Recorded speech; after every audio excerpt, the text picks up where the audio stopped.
اب میں آ رہا ہوں اس پیشن گوئی کی طرف. سب سے پہلے تو جو آیا مبارکہ میں نے تلاوت کی، اس سے پہلے قاری صاحب نے بھی اسی آیت کی تلاوت فرمائی. یہ بڑی اہم آیت ہے، سورہ نور کی آیت نمبر 55.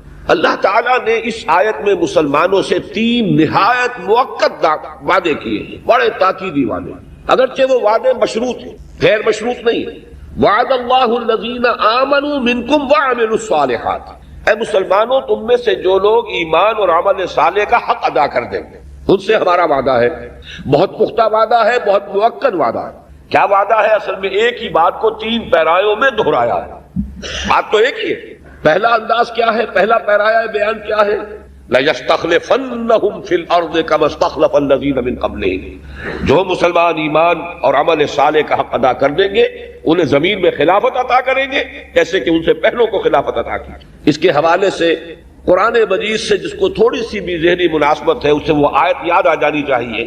یا داؤد انا جعلناک خلیفۃ فی الارض. جیسے پہلے خلافت عطا کی تھی وہ سابقہ امت مسلمہ تھی، اسے بھی خلافت عطا کی تھی، ایسے ہی تمہیں بھی خلافت عطا کریں. دوسرا وعدہ وَلَيُمَكِّنَنَّ لَهُمْ دِينَهُمُ الَّذِي ارْتَضَىٰ لَهُمْ. اور ان کے لیے ان کے اس دین کو تمکن عطا کریں گے جو اس نے اللہ نے ان کے لیے پسند کر لیا ہے. یہاں بھی وہی بات ہے، مناسبت قرآن ہے اگر ذہن کو حاصل تو آیت فوراً یاد آ جانی چاہیے. الیوم اکملت لکم دینکم واتممت علیکم نعمتی ورضیت لکم الاسلام دینا.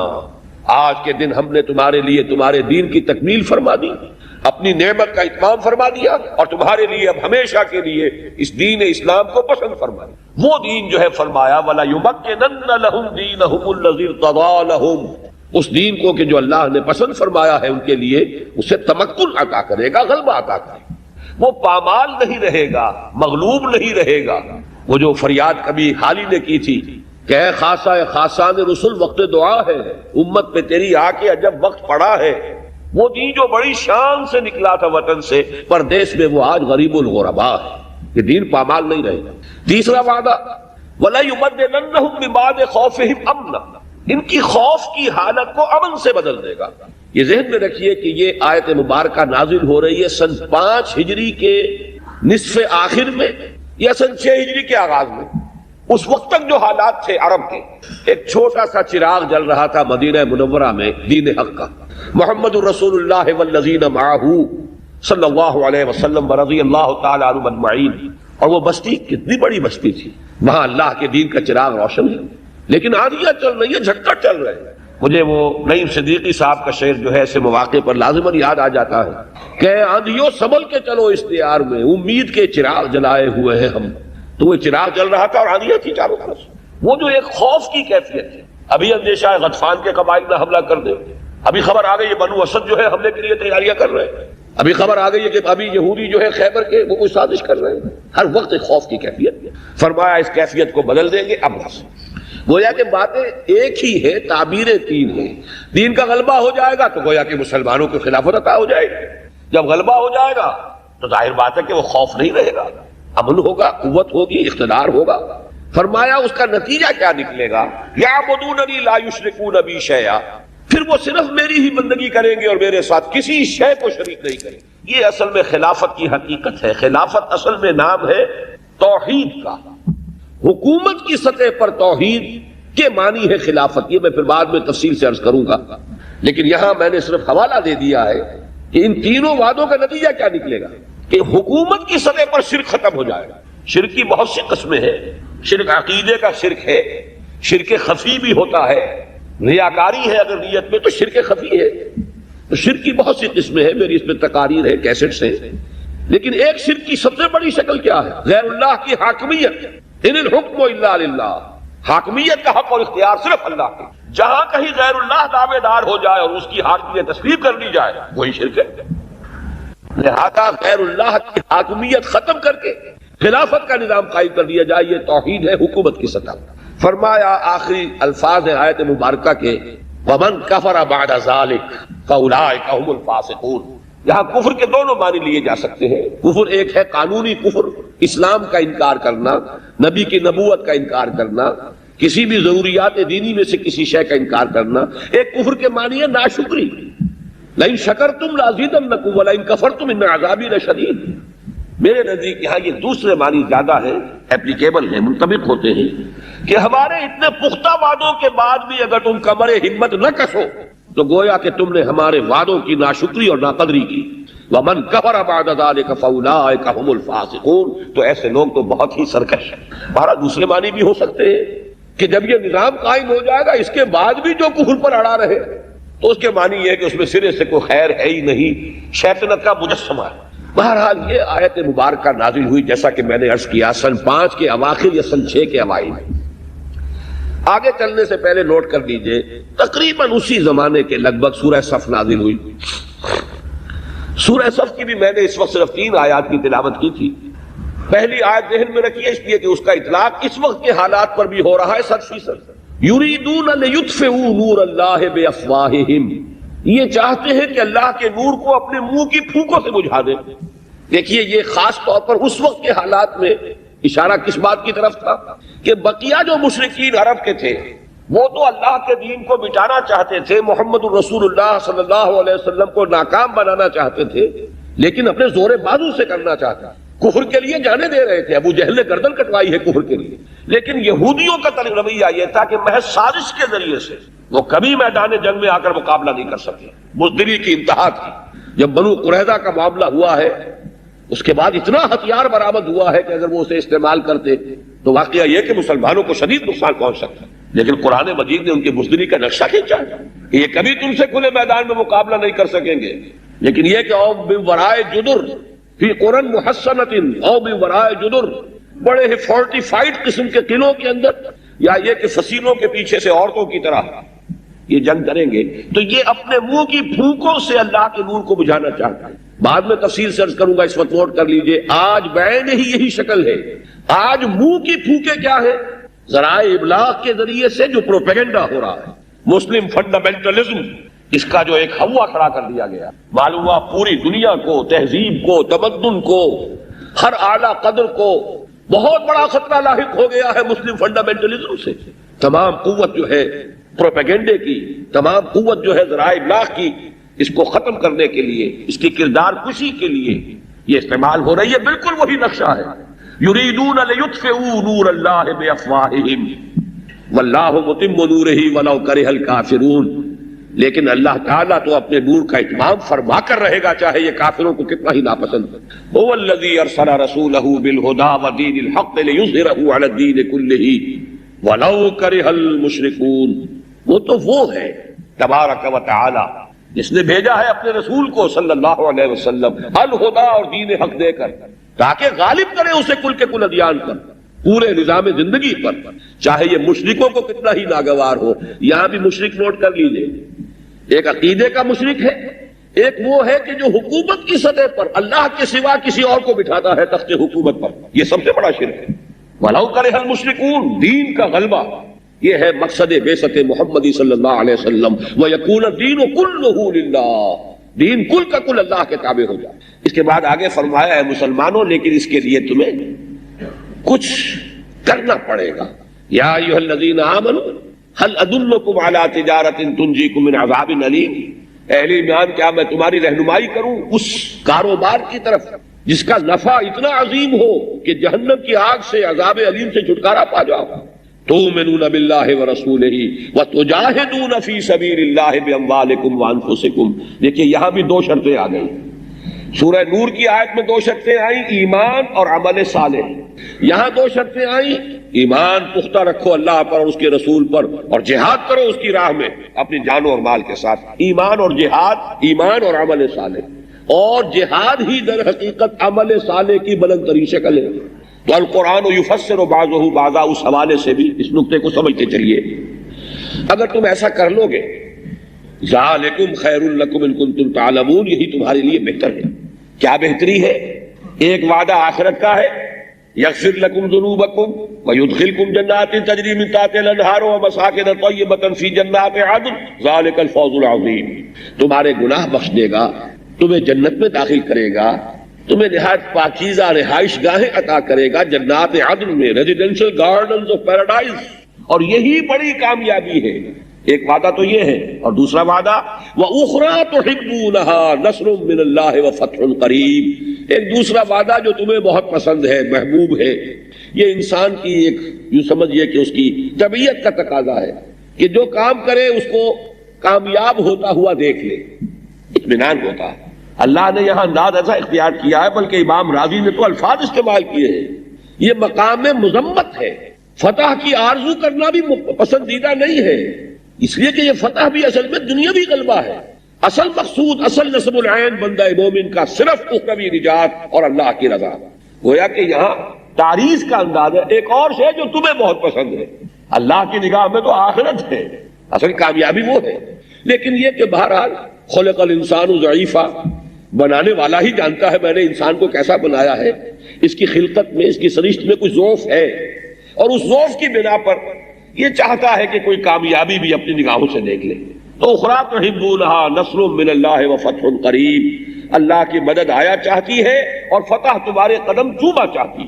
وبشر المومنین، اور اے نبی اہل ایمان کو بشارت دے دیجیے۔ یہ دو مقامات ذہن میں رکھیے۔ اب ذرا تاریخی اعتبار سے جائزہ لیجیے۔ میں نے عرض کیا کہ یہ آیات نازل ہو رہی ہے سن 5 کے اواخر یا سن 6 کے آغاز میں۔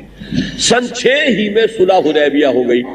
قریش کے جن کو جزیرہ نماء عرب میں بالفعل جو ہے حکمرانوں کی حیثیت حاصل تھی، اگرچہ کوئی فارمل گورنمنٹ نہیں تھی، رسمی حکومت نہیں تھی، لیکن جو حکمرانوں کی حیثیت ہوتی ہے جزیرہ نماء عرب میں قریش کی وہی حیثیت تھی۔ جب انہوں نے حضور سے صلح کی تو اس کے معنی کیا ہوئے؟ انہوں نے حضور کو ریکگنائز کر دیا، اور یہ بہت بڑی فتح ہوتی ہے۔ جیسے آج عرب ملک ایک ایک کر کے، بلکہ اب تو سب کے سب ریکگنائز کر چکے اسرائیل کو، سب سے بڑی کامیابی تو اس کی یہی ہے۔ وہ کچھ نہ کچھ داخلی خود مختاری بھی دینے کو تیار ہے، قیمت کچھ دے کر ہی حاصل کرتا ہے، لیکن سب سے بڑی شے تو یہ ہے کہ سب عربوں نے اسے آج تک اسے تسلیم کرنے کو تیار نہیں تھے، کر لیا۔ جب میڈرڈ میں جا کر اور میز کے اکراس دی ٹیبل اس سے گفتگو کر لی تو تسلیم کر لیا۔ اب تو فارمیلٹی ہے، ایک ایک کر کے تسلیم کرتے چلے جائے، بالفعل تسلیم ہو گئے، اور یہی اس کی سب سے بڑی کامیابی ہے۔ یہی بات کہی گئی صلح حدیبیہ کے بارے میں، انا فتحنا لک فتحا مبینا، اے نبی ہم نے آپ کو ایک بڑی کلیئر وکٹری عطا کی ہے، کھلی صریح فتح عطا فرمائی۔ یہ تو سن 6 میں ہو گیا۔ دیکھیے کتنی جلدی اللہ کے وعدے پورے ہو رہے ہیں۔ سن 7 میں خیبر فتح ہو گیا، یہودیوں کا گڑھ توڑ دیا گیا، اور وہاں سے بہت سا مال غنیمت مسلمانوں کے ہاں جو اصل خوشحالی شروع ہوئی ہے مدینے میں، وہ خیبر کا جو مال غنیمت ہے اس سے ہوئی۔ سن 8 میں مکہ فتح ہو گیا، بات ہی ختم ہو گئی، اس لیے کہ جزیرہ نماء عرب کا گویا کہ صدر مقام، کیپٹل۔ سن 9 تک پورا جزیرہ نماء عرب جو ہے اسلامی حکومت کے تحت آ گیا۔ یا الحق وزحق الباطل ان الباطل کان زہوقا۔ اور پھر جیسا کہ آپ کو معلوم ہے حضور کا انتقال سن 11 پہ ہو رہا ہے، اور اس کے بعد 24 برس کے اندر یہ اسلامی حکومت جس کا نام خلافت ہے، اسلامی حکومت خلافت کہاں سے کہاں پہنچ گئی؟ تقریباً شمالی افریقہ پورا کا پورا، ادھر دریا جیہوں تک، ادھر کوہ قاف تک، کوکیشیا تک، یمن سے لے کر کوکیشیا، آکسس سے لے کر اٹلانٹک، یہ پورا علاقہ جو ہے اس پر نظام خلافت قائم ہے۔ تو پہلی بات تو ہم نے یہ دیکھ لی کہ اللہ نے جو وعدے کیے تھے کتنی جلدی، کتنی تھوڑی سی مدت میں وہ وعدے پورے ہو گئے، لیکن اس کے بعد جو کچھ ہوا ہے، اب دیکھیے یہ 1400 برس کی تاریخ ہے، لیکن یہی ہے وہ بات کہ کاش کہ جو لوگ حدیث نبوی کی اہمیت سے ناواقف ہیں، استخفاف کرتے ہیں اور محروم ہیں، جب کسی شے کی آپ کی نگاہ میں قدر نہیں ہوگی آپ اس پر توجہ نہیں کریں گے۔ آپ کو معلوم ہے کہیں ذرا سی امید ہو جائے یہاں تیل ہے، کروڑوں روپے خرچ کر دیتے ہیں وہاں ایکسپلور کرنے کی، اسی کی امید ہے کہ یہاں تیل ہے۔ کہیں سونے کی توقع ہو جائے تو جو بھی کچھ کرتے، اسی طریقے سے جہاں انسان کو امید ہوتی ہے کہ کچھ ملے گا وہاں محنت صرف کرتا ہے، اور جہاں معلوم ہو کچھ ہے کو محنت کرے گا۔ حدیث نبوی جو ہے، ایک حدیث نے 1400 برس کی تاریخ مسلمانوں کی جو ہے امت مسلمہ کی اسے سمپ کر دیا ہے، یکجا کر دیا۔ یہ حدیث ہے جو میں نے ابھی آپ کو سنائی، مسند احمد ابن حنبل کی روایت ہے، حضرت نعمان ابن بشیر رضی اللہ تعالی عنہ سے حضور نے اپنے زمانے سے لے کر قیامت تک 5 ادوار کا تذکرہ کیا۔ تکون النبوۃ فیکم ما شاء اللہ ان تکون، اے مسلمانوں نبوت تمہارے مابین موجود رہے گی، یعنی میں موجود رہوں گا بنفس نفیس صلی اللہ علیہ وسلم، جب تک اللہ چاہے گا۔ پھر اللہ اس دور کو اٹھا لے گا، یعنی میرا انتقال ہو جائے گا، انک میت وانہم لمیتون۔ وما محمد الا رسول قد خلت من قبلہ الرسل افإن مات او قتل انقلبتم علی اعقابکم. یہ دور ختم ہو جائے گا، یہ دور ہمیشہ کا نہیں ہے. ثم تکون خلافۃ علی منہاج النبوہ، پھر ایک دور ہوگا خلافت کا جو نبوت کے طریقے پر ہوگی. منہاج، نہج ہم طریقے کے لیے استعمال کرتے ہیں، اس نہج سے، اس طریقے سے. منہج راستے کو کہتے ہیں، طریق عربی میں راستے ہی کے لیے ہے. تو نبوت کے طریقے پر، نبوت کے راستے پر، نبوت کے نقش قدم پر خلافت ہوگی، جس کو ہم خلافت راستہ کہتے ہیں. یہ لفظ بھی حدیث میں آیا ہے، اس لیے کہ حضور نے فرمایا علیکم بسنتی وسنت الخلفاء الراشدین المہدیین. لیکن یہ حدیث کے اندر جو لفظ آیا ہے اس میں یہ بہت اہم ہے، خلافت علی منہاج النبوہ، یعنی بعد ہی وہی نظام جو محمد رسول اللہ صلی اللہ علیہ وسلم نے قائم فرمایا، جو کا تو قائم ہے. اس کے لیے تو میں ایک مثال دے دوں جس سے کہ حضرت ابوبکر رضی اللہ تعالیٰ عنہ کی عظمت اور فضیلت کا بھی اظہار ہوتا ہے کہ جو فتنے بڑے بڑے اٹھے ہیں حضور کے انتقال کے بعد، بہت سے جھوٹے نبی کھڑے ہو گئے. ایک نیا فتنہ اٹھا کہ ہم زکوٰۃ نہیں دیں گے، مانعین زکوٰۃ. اس وقت حضرت عمر تک نے بھی مشورہ دیا رضی اللہ تعالی عنہ کہ امیر المومنین اس وقت ذرا مصلحت کو دیکھیے، آپ جیسے اسامہ کو بھی نہیں روک رہے، اسے بھی بھیج رہے. جو حضور نے لشکر تیار کیا تھا، حضرت ابوبکر نے فرمایا جو لشکر حضور نے تیار کیا ہو میں کیسے روکوں. پھر یہ کہ جو لوگ نئی نبوت کے دعوے دار کھڑے ہو گئے ان سے تو لڑنا ہی لڑنا ہے. لیکن یہ معاملہ ذرا ہلکا بھی ہے. اور تیسرا محاذ نہ کھولیے، مسلمانوں کے دل پہلے ہی زخمی ہے حضور کے انتقال کے باعث، لہذا مصلحت کا تقاضا یہ ہے کہ یہ تیسرا محاذ نہ کھولے. جو الفاظ کہے تھے حضرت ابوبکر نے وہ آپ کو سنانا چاہتا ہوں. ایبدل الدین وانا حی، کیا دین میں ترمیم ہو جائے گی جبکہ میں ابھی زندہ ہوں؟ میرے جیتے جی ایسا نہیں ہو سکتا. بلکہ حضرت عمر کو تو رضی اللہ تعالی عنہ ایک طرح کی ڈانٹ پلائی ہے. یہ ڈانٹ عمر کو ابوبکر ہی پلا سکتے تھے رضی اللہ تعالی عنہما کہ اے عمر تم جاہلیت میں تو بڑے سخت تھے، یہ اسلام میں تم اتنے نرم کیسے ہو گئے؟ مجھے نرمی کا مشورہ دے رہے ہیں. خدا کی قسم اگر کسی نے میرا ساتھ نہ دیا اور مجھے تنہا جانا پڑا تب بھی میں جنگ کروں گا. اور خدا کی قسم اگر لوگ حضور کے زمانے میں زکوٰۃ کے اونٹوں کے ساتھ ان کی رسیاں بھی دیتے تھے اور اب اگر یہ کہیں گے کہ اونٹ لے جاؤ رسی نہیں دیں گے تب بھی میں جنگ کروں گا. اس لیے کہ اتنی ترمیم بھی دین محمد میں صلی اللہ علیہ وسلم ناقابل قبول ہے. تو میں نہیں وہ نظام کیا تھا، یہ میرا کل کا موضوع ہے. وہ نظام تھا کیا؟ آج میں صرف آپ سے یہ عرض کر رہا ہوں کہ یہ دور حقیقت میں ایک ہے، دور نبوت اور دور خلافت علی منہاج النبوہ. بات تو ایک ہی ہوئی، نوعیت کے اعتبار سے فرق نہیں ہے. جیسے ما انا علیہ واصحابی بریکٹڈ ہے محمد الرسول اللہ صلی اللہ علیہ وسلم اور صحابہ کرام، محمد الرسول اللہ والذین معہ علیکم بسنتی وسنت الخلفاء الراشدین المہدیین، اس طرح بریکٹڈ ہے. اسی طرح حضور کا دور اور دور خلافت علی منہاج النبوہ بریکٹڈ ہے. اس لیے فرمایا کہ نبوت کے نقش قدم پر خلافت کا یہ دوسرا دور ہوگا. لیکن یہ دور بھی دائم نہیں ہے، ایک وقت آئے گا یہ بھی ختم ہو جائے گا. فتکون ما شاء اللہ ان تکون، یہ جاری رہے گا جب تک اللہ چاہے گا کہ جاری رہے، پھر اللہ اسے بھی اٹھا لے گا. ثم تکون ملکا عاضا، پھر تیسرا دور آئے گا اور وہ ہوگا ملوکیت کا دور، بادشاہت کا دور. اور ملوکیت بھی کٹ کھنی، کاٹ کھانے والی. عضا یا عضو کے معنی کاٹنا، دانتوں سے کاٹنا. یہ ملوکیت آئے گی کٹ کھنی ملوکیت.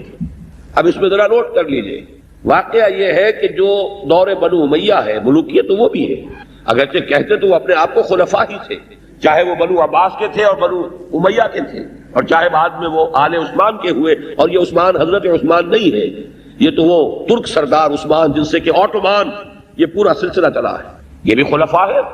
لیکن یہ کہ حقیقت میں خلافت علی منہاج النبوہ ختم ہو گئی ہے حضرت علی رضی اللہ تعالیٰ عنہ کے بعد. اب تدریجاً ملوکیت کی طرف قدم بڑھا ہے. ملوکیت پوری شان و شوکت کے ساتھ تو جا کر دور بنو عباس میں ظاہر ہوئی ہے جب محل بنے ہیں اور ٹھاٹ جمے ہیں، ورنہ بنو امیہ کے دور میں ابھی عربوں کی جو اصل بدوی حضارت تھی وہ برقرار تھی. لیکن ظلم کا آغاز تو ہو گیا. جو کچھ ہوا کربلا میں حضرت حسین ابن علی رضی اللہ تعالی عنہما کے ساتھ اور ان کے ساتھیوں کے ساتھ، جو کچھ ہوا عین حرم مکہ میں عبداللہ ابن زبیر رضی اللہ تعالی عنہما کے ساتھ، جو کچھ ہوا مدینہ منورہ میں واقع ہرہ میں، جو سینکڑوں تابعی شہید ہوئے حجاج ابن یوسف کے ہاتھوں، پھر جس طرح محمد ابن قاسم جو یہاں جھنڈا لے کر آ گئے تھے، جیسے بلا کر انہیں شہید کر دیا گیا. اور کیوں کر دیا گیا؟ کوئی جرم نہیں تھا سوائے اس کے کہ یہ نوجوان بہت پاپولر ہو گیا ہے. اس درجے یہاں حد نزیز ہو گئے تھے محمد ابن قاسم کہ یہاں کے ہندوؤں نے انہیں اوتار مان لیا تھا. یہ انسان نہیں ہے، اوتار ہے. اتنا نیک اس نوجوانی میں، در جوانی توبہ کردن شیوہ پیغمبری سے. لہذا ان کے بت بنا کر پوجنے شروع کر دیے تھے، اپنے مندروں کے اندر بت رکھ لیے تھے. وہ تو ظاہر بات ہے ان کی اپنی ایک سوچ ہے. وہ سمجھتے تھے کہ یہ کردار کسی انسان کا ہو ہی نہیں سکتا، یہ تو گاڈ انکارنیٹ ہے، یہ تو در حقیقت اوتار ہے، لہذا اس کو پوجو. اس بنیاد پر بلا کر کے کہیں اس کی یہ پاپولیرٹی ہماری حکومت کے لیے خطرہ نہ بن جائے. ملوکیت برداشت نہیں کر سکتی. اور بہن واقعہ یہ کہ اس وقت اگر محمد ابن قاسم کو ریکال نہ کر لیا گیا ہوتا تو کوئی عجب نہیں کہ اسی وقت پورا ہندوستان جو ہے وہ دارالاسلام میں داخل ہو جاتا. لیکن وہ قدم رک گئے. یہی معاملہ ہوا ہے موسیٰ ابن نصیر کے ساتھ. وہ بوڑھے جرنیل جن کے ایک یوں سمجھیے کہ نوجوان کمانڈر طارق ابن زیاد نے ہسپانیہ کو فتح کیا. کہاں تک وہ جو ہے ایڈوانس جاری تھی، یوں سمجھیے کہ فرانس کے قلب تک مسلمان پہنچ چکا تھا. اس کو شاید 200 میل کا فاصلہ پیرس کا ہے جہاں پہ آخری جو ہے جنگ لڑی گئی. لیکن موسیٰ ابن نصیر کو بھی بلا کر بس یہ ہے کہ جان تو بخشی کر دی گئی اس لیے کہ بوڑھے تھے بہت، لیکن توہین اور تذلیل انتہائی کی گئی. تو یہ تو ابھی یوں سمجھیے لچھن ہے ملوکیت کے ابھی آغاز میں. آگے آگے دیکھیے ہوتا ہے کیا.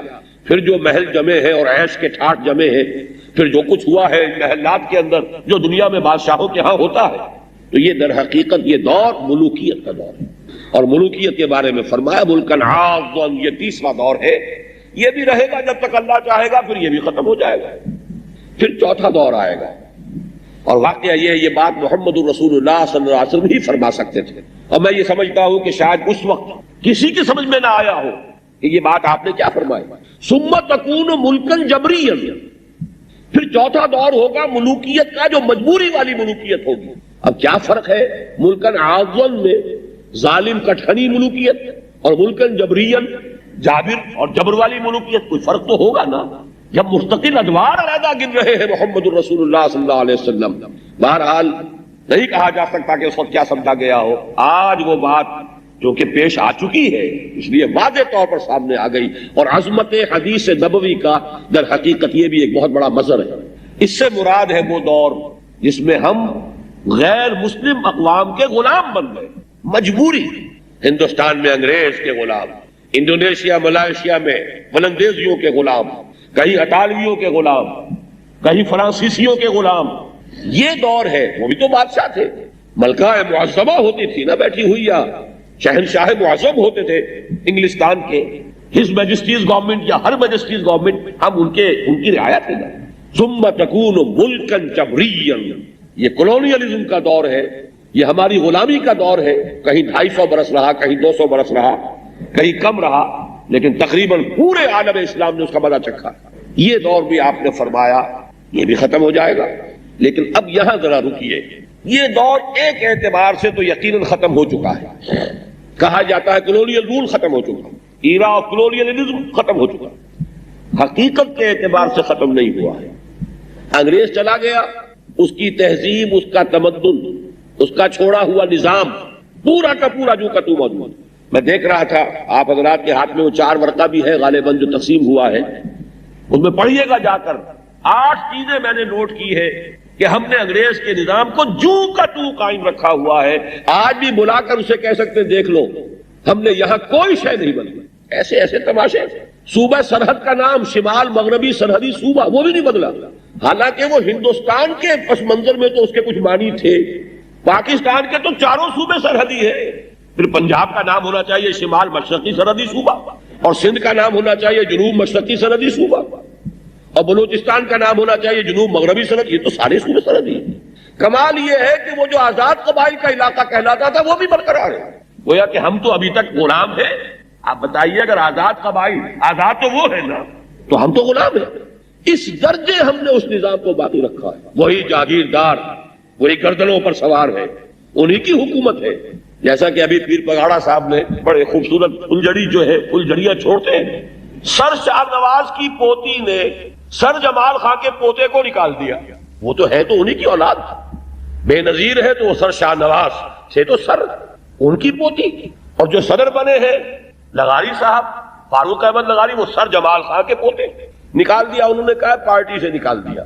اس لیے کہ وہ صدر بننے کے بعد انہوں نے پیپلز پارٹی سے استعفیٰ دے دیا ہے۔ بہرحال یہ تو ایک صرف یوں سمجھیے کہ ایک پھل جھڑی تھی ان کی، لیکن یہ کہ اصل حکومت تو انہی کی ہے، وہی جاگیردار انگریز کے بنائے ہوئے، آج بھی وہی حکمران، تہذیب ان کی، تمدن ان کا، علوم ان کے، فنون ان کے، ہماری معیشت کو وہ کنٹرول کریں، IMF ہو، ورلڈ بینک ہو، وہاں سے ٹیکسیشن کی ہدایات آئے، ریلوں کے کرائے بڑھانے کا حکم چلا آ رہا ہو، اندازہ تو کیجیے۔ تو حقیقت میں وہ دور ختم نہیں ہوا۔ آج کے زمانے میں ریموٹ کنٹرول بہت معروف شے ہے، براہ راست حکومت ختم ہو گئی ہے، ریموٹ کنٹرول آج بھی انہی قوتوں کا ہے ہم پر، پورے عالم اسلام پر، بلکہ یوں سمجھیے کہ اب عرب ممالک تو تقریباً سب کے سب پوری طرح ان کے شکنجے میں دوبارہ آ گئے، اس لیے کہ ہمارے پاس تو اور ہے کیا جس کے لیے کچھ زیادہ شکنجہ انہیں کسنے کی ضرورت ہو۔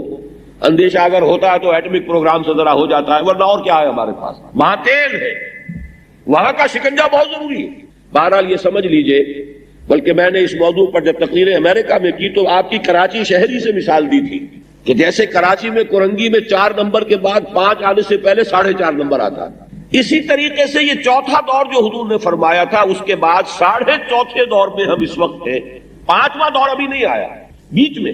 اس حوالے سے یہ بات جان لیجئے کہ چوتھا دور جو حضور نے فرمایا تھا وہ ابھی جاری ہے، ایک حیثیت سے ختم ہو گیا کہ براہ راست حکومت ختم ہو گئی، نام نہاد ہم آزاد ہیں، کہنے کو آزاد ہیں، کہیں برطانوی فوج نہیں، کہیں امریکی فوج نہیں، کہیں فرانسیسی فوج نہیں، لیکن جو بھی کچھ ہو رہا ہے پورے عالم اسلام میں در حقیقت ڈوریں ادھر سے ہلتی ہیں، اور ہمارا حال تو یہ ہے کہ وزیر اعظم 2 مرتبہ تو وہاں سے امپورٹ ہوا ہے۔ یہ صرف معین قریشی صاحب کا معاملہ تو نہیں ہے، اس سے پہلے محمد علی بوگرا بھی تو آئے تھے۔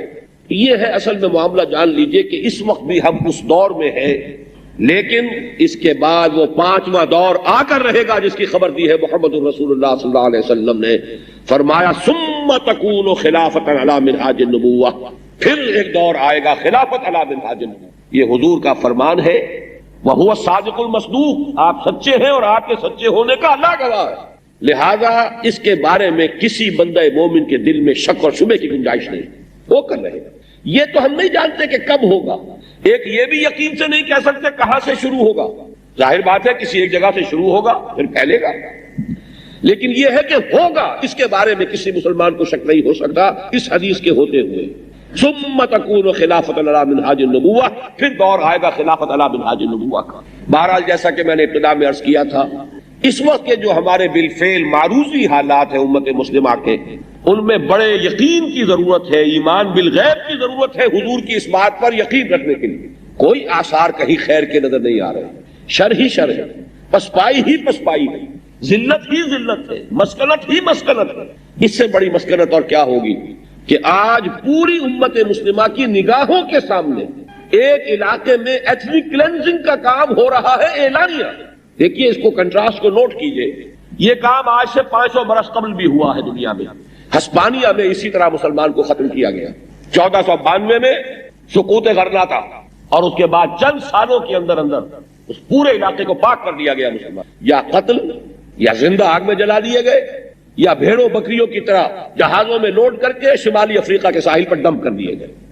ایتھنک کلینزنگ، نسلی طور پر کسی ایک نسل سے بالکل پاک کر دینا کسی معاشرے کو، یہ 500 برس پہلے ہو چکا ہے، اور نوٹ کر لیجئے اس کو، اسی بر اعظم یورپ کا وہ جنوب مغربی سرا تھا، اور اسی بر اعظم یورپ کا یہ جنوب مشرقی سرا ہے، بوسنیا، بلکان، اور یہ معاملہ بوسنیا ہی کا نہیں ہے، یہ تو پورے اس علاقے سے ہوگا، اور جو خبریں موجود ہیں حدیث نبوی میں، بہت جلد جو ہے ان کا اصل ٹارگٹ جو ہے وہ استنبول ہوگا، یہ خبریں موجود ہیں، احادیث ہیں۔ اصل میں آرمیگڈون جس کا میں نے تذکرہ کیا تھا اس کا آغاز ہو چکا ہے، یہ صلیبی جنگ میں نے لکھا بھی ہے اپنے مضامین میں جو نوائے وقت میں چھپے، اب کتابی شکل میں آ چکے ہیں، سابقہ اور موجودہ مسلمان امتوں کا ماضی، حال اور مستقبل، سابقہ امت مسلمہ یہود، موجودہ امت مسلمہ امت محمد صلی اللہ علیہ وسلم، ان کا کیا ماضی ہے، کیا حال ہے، کیا مستقبل ہے، اور مستقبل کے حوالے سے کیا خبریں موجود ہیں احادیث نبویہ کے اندر پوری تفصیل سے، کہ اس وقت در حقیقت ضربت علیہم الذلۃ والمسکنۃ وباؤوا بغضب من اللہ، میری وہ کتاب شروع یہاں سے ہوتی ہے کہ اصل میں تو اس وقت یہ الفاظ ہم پر منطبق ہوتے ہیں، یہود پر تو ہوتے ہی نہیں، وہ تو کل 14 ملین ہے، 1 کروڑ 40 لاکھ پوری دنیا میں، لیکن ان کا دبدبہ، ان کے اثرات، ان کا نفوذ فرنگ کی رگے جہاں پنجے یہود میں ہے، جب اقبال نے یہ شعر کہا تھا اس وقت فرنگ سے مراد تھا برطانیہ، اور آج اس فرنگ کا سب سے بڑا مصداق امریکہ، یا صحیح تر الفاظ میں west, white Anglo Saxon Protestants, یہ در حقیقت زائنسٹ ان کے اوپر سوار ہے۔ تو آپ اندازہ تو کیجئے، آج تو ان کا ملک بن گیا ہے، تمام عرب ممالک لا کے بٹھا دیے گئے، اور کہاں بٹھائے گئے؟ میڈرڈ میں۔ اس سے پہلے کبھی کوئی بین الاقوامی کانفرنس میڈرڈ میں سنی آپ نے؟ کبھی جنیوا میں ہوتی تھی۔ اس لیے اقبال نے کہا تھا نا، تہران ہو اگر عالم مشرق کا جنیوا، شاید قرائے عرض کی تقدیر بدل جائے۔ تو اصل میں تو انٹرنیشنل کانفرنسز ہوتی تھی تو جنیوا میں ہوتی تھی، اور یہ جو ہوئی ہے عرب اسرائیل پیس ٹاکس، بعد میں بھی تو سارے راؤنڈ جو ہے وہ واشنگٹن میں ہوئے ہیں، اب قاہرہ میں ہو رہے ہیں اس وقت۔ یہ پہلا میڈرڈ میں کیوں ہوا؟ کبھی نوٹ کیا آپ نے؟ تاکہ عربوں کو آ کر بٹھایا جائے اور دکھایا جائے یہ ہے تمہارا مزار، یہ ہے تمہارا قبرستان، یہاں سے تم نکالے گئے تھے، یہاں تم نے 800 برس تک حکومت کی تھی، یہاں سے تمہارا نام و نشان ختم کیا گیا۔ 1992 is the year of Spain۔ میں نے اس سے پہلے بھی کئی مرتبہ اس کا حوالہ دیا ہے، یہ نیوز ویک کی کور سٹوری تھی۔ 1992 کیوں؟ اس لیے کہ 1492 میں مسلمانوں کا وہاں پہ خاتمہ ہوا ہے، 500 برس ہو چکے ہیں پورے، لہذا ورلڈ اولمپکس بھی اب وہی ہوگی اسپین میں، اور دلہن کی طرح سجایا گیا پورے ہسپانیہ کو، اور لا کر وہاں بٹھایا گیا۔ رونے اب دل کھول کر اے دیدہ خون آبا بار، وہ نظر آتا ہے تہذیب حجازی کا مزار۔ آؤ یہاں۔ یہ جو ذلت اور رسوائی ہے در حقیقت یہ تو آج امت مسلمہ پر مسلط ہے۔ ضربت علیہم الذلۃ والمسکنۃ وباؤوا بغضب من اللہ۔ بہرحال وہ کتاب میں تفصیل سے لکھ چکا ہوں، اب چھپ گئی ہے، آج شاید یہاں موجود بھی ہے، اس لیے میں اس بات کو مختصر کر رہا ہوں۔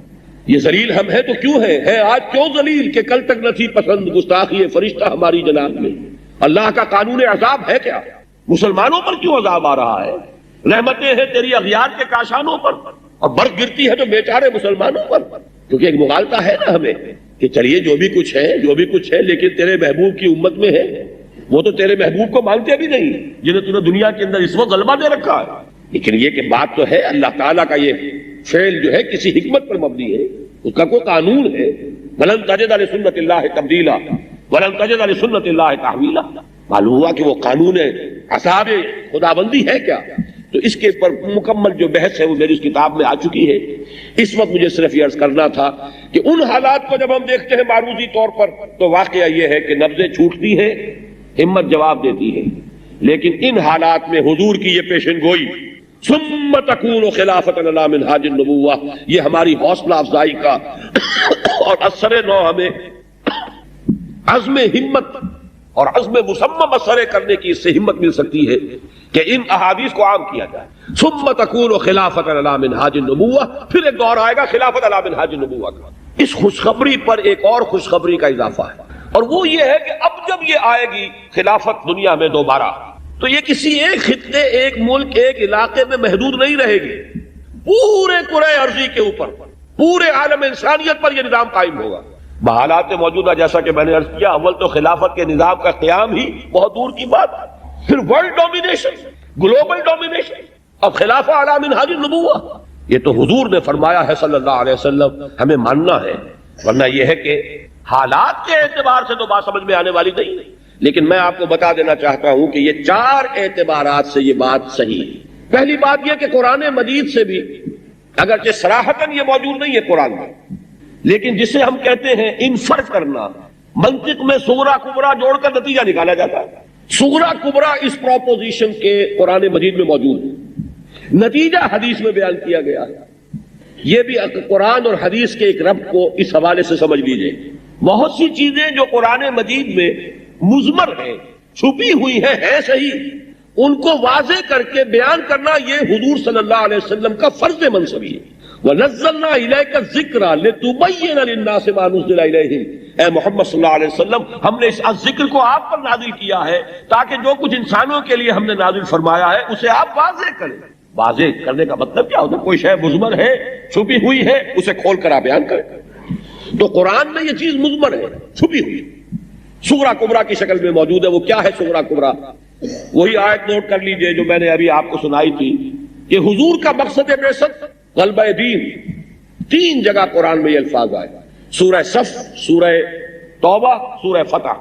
شوشے تک کا فرق نہیں ہے۔ هو الذی ارسل رسولہ بالہدی ودین الحق لیظہرہ علی الدین کلہ۔ وہی ہے اللہ جس نے بھیجا اپنے رسول کو صلی اللہ علیہ وسلم الہدا یعنی قرآن حکیم اور دین حق یعنی اسلام دے کر، تاکہ غالب کرے اسے کل کے کل نظام دین پر، تمام ادیان پر۔ نتیجہ نکال لیجیے صغرا کیا ہے؟ حضور کا مقصد بعثت ہے غلبہ دین۔ کبرا کیا ہے؟ 5 جگہ پر قرآن میں آیا ہے مختلف الفاظ میں کہ حضور کی بعثت پوری نوع انسانی کے لیے ہے، صرف عربوں کے لیے نہیں تھی۔ سب سے نمایاں جو ہے یہ مضمون آیا سورہ سبا میں، آیت نمبر 28، وَمَا أَرْسَلْنَاكَ إِلَّا كَافَّةً لِلنَّاسِ بَشِيرًا وَنَذِيرًا، اے محمد ہم نے آپ کو نہیں بھیجا ہے مگر پوری نوع انسانی کے لیے بشیر و نذیر بنا کر۔ جوڑ لیجئے اس کو، حضور کا مقصد بعثت اس وقت مکمل ہوگا جب کل عالم انسانیت پر اللہ کا دین غالب ہو جائے۔ جب تک یہ مقصد حاصل نہیں ہوا، ہنوز حضور کا مقصد بعثت شرمندہ تکمیل ہے۔ اور کیسے ممکن ہے کہ محمد الرسول اللہ صلی اللہ علیہ وسلم کا مقصد بعثت مکمل نہ ہو؟ لہذا پورے عالم ارضی پر، پورے عالم انسانیت پر اللہ کا دین جو محمد الرسول اللہ لے کر آئے وہ غالب ہو کر رہے گا، اسی کا نام خلافت ہے۔ تو صغرا اور کبرا قرآن میں ہے، نتیجہ آپ کو نکالنا ہے۔ اب آئیے صریح احادیث، 2 حدیثیں اتنی صریح، اتنی صاف، بار بار پہلے بھی بیان ہوئی ہے، اب بہرحال ایک سلسلے میں چونکہ تمہیداً گفتگو یہ ہو رہی ہے تو میں ان کو دہرا رہا ہوں۔ حضرت ثوبان رضی اللہ تعالیٰ عنہ سے مروی روایت، مسلم شریف کی روایت، صحیحین میں کی ایک صحیح مسلم کی روایت۔ حضور فرماتے ہیں ان اللہ زوالی الارض، اللہ نے میرے لیے زمین کو لپیٹ دیا یا سکیڑ دیا، فرائض مشارقہا و مغاربہا، تو میں نے اس زمین کے سارے مشرق بھی دیکھ لیے، سارے مغرب بھی دیکھ لیے۔ وَإِنَّ أُمَّتِي سَيَبْلُغُ مُلْكُهَا مَا زُوِيَ لِي مِنْهَا، اور سن رکھو میری